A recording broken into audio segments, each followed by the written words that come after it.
오늘 이사야 34장은 여호와의 진노, 땅에 대한 심판에 대해서 말씀하시죠. 34장은 하나님의 진노라면 35장은 짝을 이루어서 하나님의 구원에 대해서, 심판이라면 은혜에 대해서 정확한 대조를 이루고 있습니다. 지금까지 강대국만 의지하고 힘 있는 사람만 의지해서 살 길을 찾았습니다. 하나님께서는 이 세상을 만든 분도 하나님이요, 역사의 주관자, 흥망성쇠가 하나님이 결정하신다.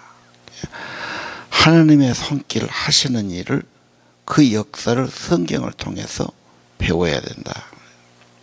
그래서 오늘 1절에서 4절은 모든 나라의 심판, 하나님의 진노에 대해서 보여줍니다. 이사야 24장과 짝을 이루는데 24장에 땅이 혼란하고 뒤집어지고 막 이런 굉장한 심판이 나와 있습니다. 그 심판은 종말에 계시록에 가서 하나님께서 그 재앙을 내리고 이 땅을 심판하신 것이 계속 나옵니다. 특별히 바벨론, 그 악의 세력, 인간들이 보기에는 엄청 잘 살고 강하고 힘있어 보이는데 이게 하나님을 대적하지 않습니까? 그래서 철저하게 하나님이 심판하신 것을 보게 됩니다. 아니, 하나님은 공의롭고 자비하셔서 잘못된 것을 꼭 심판하시고 회개하고 하나님의 뜻을 받들어야만 되는 것을 보여주고 있죠. 자, 오늘 2절에서 4절을 보면 그들이 멸망하는데 사체가 매장을 못해서 냄새가 난다 그래요. 이게 6.25 때 됐던 일, 임진왜란 때 됐던 일입니다. 그 당시 기록들을 보면 사람이 하도 많이 죽으니까 묻어줄 겨를도 없어요. 사방천지에 썩는 냄새. 얼마나 비극입니까? 눈뜨고 못 들리죠. 최소한도 A는 죽으면 흙으로라도 덮어주는 것이 인간의 마지막 도리입니다. 자, 그래서 세상이 곧 사체가 악취가 서고 피가 온 땅에 흘려지고, 그렇죠? 예. 하늘의 만상이 사라지고 하늘이 두루마같이 말렸다. 이 계시록에 대한 천재지변이고 말세지요. 만물이 쇠잔한데 포도나무 잎, 무화과나무 잎이 마른 같다. 잎은 생생한데 마르면 완전히 쭈그러들고 생명이 없어져 버리고 낙엽이 돼버리는 거죠. 여기 보니까 2절에 여호와께서 열방 모든 나라를 향해서 진노하시고 분내서 진멸하셨다. 5절에 보면 여호와의 칼이 에돔을 진멸시켰다, 심판했다, 분명히 말씀하지요. 그래서 일반 사람은 이걸 보고, 야, 하나님은 왜 이렇게 잔인하신가, 왜 그렇게 피에 굶주렸는가, 막 이렇게 오해하기도 해요. 그러나 하나님의 법과 원칙은 분명하지요. 기다리시니 그러지 잘못된 것은 결국은 심판을 받게 됩니다. 보스라는 그 나라의 수도예요. 우상의 제단들 헛된 것이죠. 다 심판받습니다. 자, 철저하게 심판받는 모습을 그려준 다음에 8절 이하 보복하시는 날이다. 그렇죠? 여호와가 보복한다. 뭔가 잘못에 대해서, 우상에 대해서 잔인함이죠. 특별히 하나님 백성의 원수였어요. 늘 방해하고 늘 증오하고, 그렇죠? 이들이 망할 때 합세하고 그랬죠. 그리고 거기 특별히 시온에서 신원했단 말이 나올 겁니다.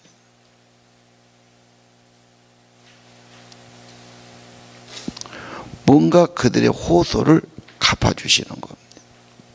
계시록에 그런 말씀 많죠. 그리고 8절 이하는, 10절 이하는 9절 그랬죠.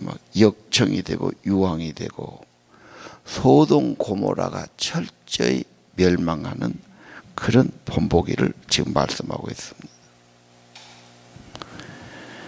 자, 계시록을 보면 무섭지요. 엄청난 심판이.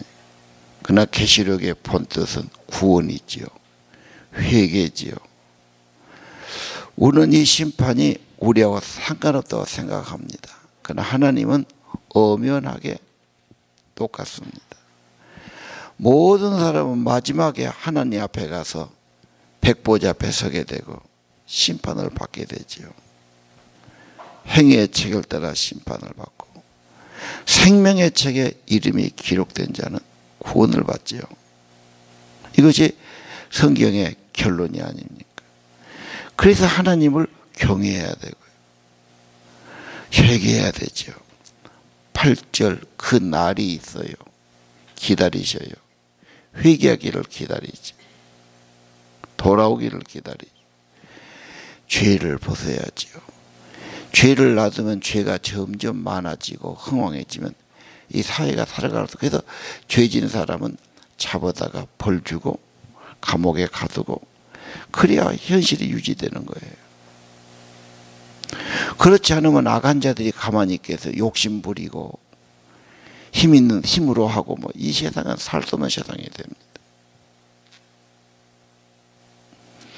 무법천지라는 것이 얼마나 이상한 사인지 여러분 아시겠죠? 자, 하나님의 법이 분명하다. 원칙이 분명하죠. 11절 말씀은 참 재미있는 말씀인데요.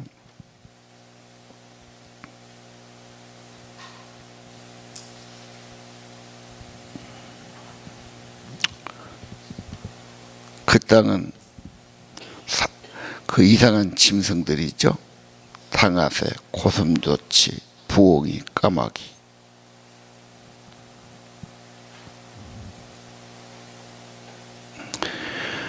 자, 그리고 거기 무슨 말씀이 있죠? 11절에 혼란의 줄과 공허의 줄을 들이우실 것인지 그렇게 말씀했어요. 그 말은 그 땅이 질서가 없다, 원칙이 없다 그 말이죠. 혼란하고 기준이 없지요. 지멋대로 살아갑니다. 불신자의 세계가 그러지 않을까. 하나님이 기뻐하시고 진노하시고 그 기준이 없잖아요. 하나님이 창조하기 전에 세상은 공허하고 어두웠어요. 똑같습니다. 하나님을 믿고 성령이 임하면 뭔가 새로운 창조가 있고 질서가 있고 기준이 있죠. 하나님이 싫어한 것은 악이에요. 하나님이 기뻐한 게 선입니다. 하나님의 기준입니다. 기준이 없어요. 여러분, 추라는 것은 반드시 맞추는 거지요. 이게 혼란스러우면 뭐가 제대로 된 게 이게 기준이 없고 기준이 잘못되는데, 오늘 이 세상이 자기가 기준이다, 욕심이 기준이다, 다 그러고 살면 어떻게 살아가겠어요? 잘못된 것에 대한 하나님의 심판이 분명하다. 여호와의 날이 분명하다. 기회입니다. 하나님은 인내하고 기다리십니다. 말씀 주시고 회개하고 돌아오길 원하죠. 바르게 산다는 것 대단히 중요합니다. 16절 이하. 심판은 확실하다. 왜요? 하나님의 책에 기록이기 때문에. 자연 법칙처럼 하나님의 법칙은 그대로 된다. 에돔은 멸망할 것이다. 그대로 성취됐지요. 이 땅의 자취를 감췄어요. 그것이 지금 페트라의 유적지로 남아있지요. 대단한 국가였어요, 에돔이요. 정말 멸망할까? 정말 그대로 되는가? 하나님은 확실하고 그 말씀은 영원하다. 그가 기록한 말씀인데 그대로 성취되는 겁니다. 그리고 에돔에 대한 악에 대해서 수없이 말씀하셨죠. 민수기에서 그렇고 아모스 1장에도 그렇고 에스겔 25장에도 그렇고 여러 군데서 에돔의 죄를 지적하고 에돔에 대해서 심판을 말씀하신 겁니다.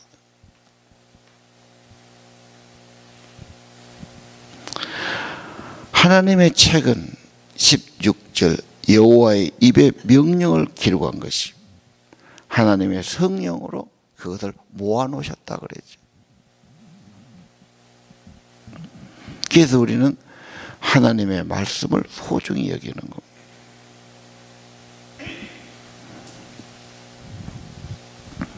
자, 오늘 제목은 강대국을 의존한 히스기야 시대의 백성들에게 하나님께 돌아오고 하나님께 기도하고 하나님 뜻에 순종하고 하나님이 살 길을 열어주시는 거지.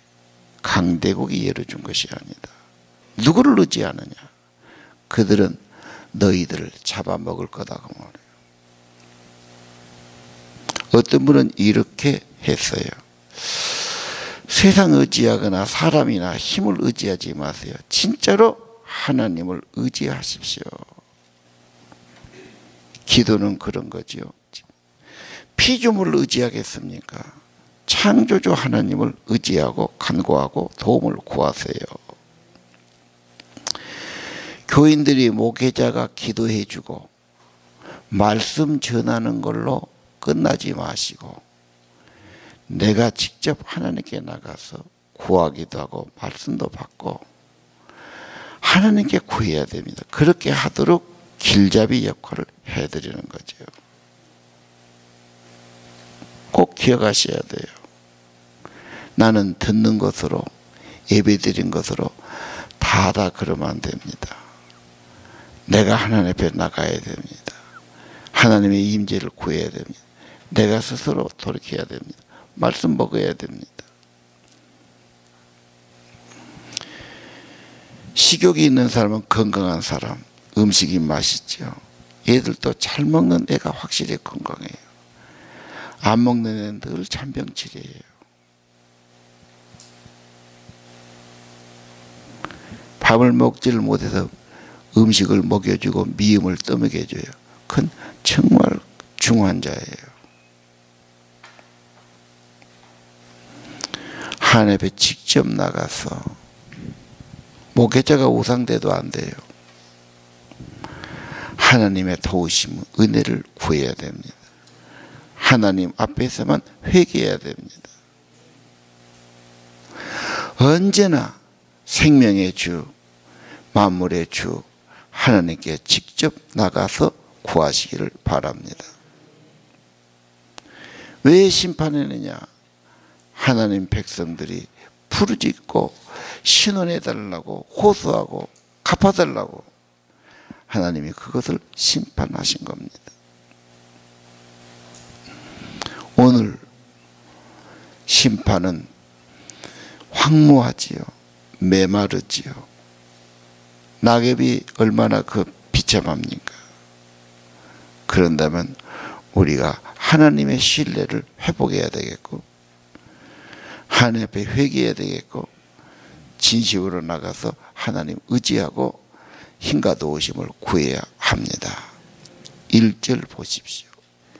열방 열국 세상의 모든 나라는 들어라.